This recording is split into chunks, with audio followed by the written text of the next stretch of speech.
নূরের তরী টিভি, একটি Islamic media. একদিন হঠাৎ করেই সব শেষ হয়ে যাবে।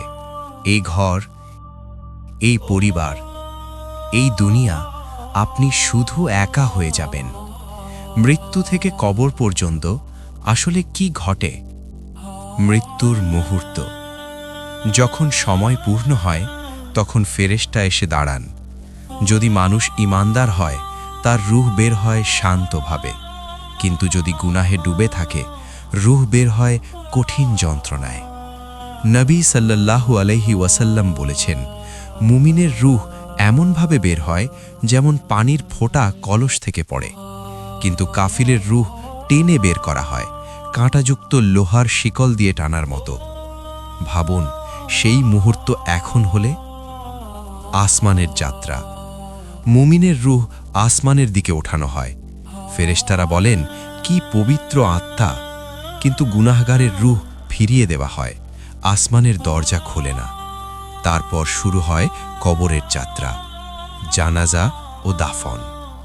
মানুষ কাঁদছে, কিন্তু মৃত ব্যক্তি শুনতে পাচ্ছে তার পায়ের শব্দ। মাটি ঢেকে দিচ্ছে তাকে। সবাই চলে যায়, সে একা, অন্ধকার, নিঃশব্দ। এটাই কবরের প্রথম রাত। কবরের প্রশ্ন। হঠাৎ দুই ভয়ঙ্কর ফেরেশতা আসে, মুনকার ও নাকির। তারা বসিয়ে প্রশ্ন করে, তোমার রব কে? তোমার দ্বীন কি? এই মানুষটি কে?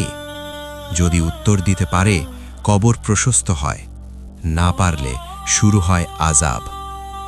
কবরের অবস্থা। মুমিনের কবর জান্নাতের বাগান হয়, আর গুনাহগারের কবর আগুনের গর্তে পরিণত হয়। প্রতিদিন সকাল সন্ধ্যা তার জায়গা দেখানো হয়। এটাই আমাদের ভবিষ্যৎ। মৃত্যু নিশ্চিত, কবর নিশ্চিত, প্রশ্ন নিশ্চিত, কিন্তু প্রস্তুতি? আজ আমরা দুনিয়ায় ব্যস্ত, কিন্তু কাল হয়তো কবরেই ব্যস্ত থাকব। নামাজ, কোরআন, সদকা, এই আমলগুলো কবরকে নূরে ভরিয়ে দেয়, আর গুনাহ কবরকে করে সংকীর্ণ ও অন্ধকার। মৃত্যু নিশ্চিত। প্রশ্ন হলো, আমরা প্রস্তুত তো? আজ থেকেই বদলে যান, তাওবা করুন, নামাজ ঠিক করুন, আখেরাতকে প্রাধান্য দিন। একদিন সবাই কবরের বাসিন্দা হব, কিন্তু সবার কবর এক রকম হবে না। আল্লাহ আমাদের কবরকে জান্নাতের বাগান বানিয়ে দিন, আমিন। এই ভিডিওটি শেয়ার করুন, কারণ হয়তো কারোর জীবনের পরিবর্তনের কারণ হবে।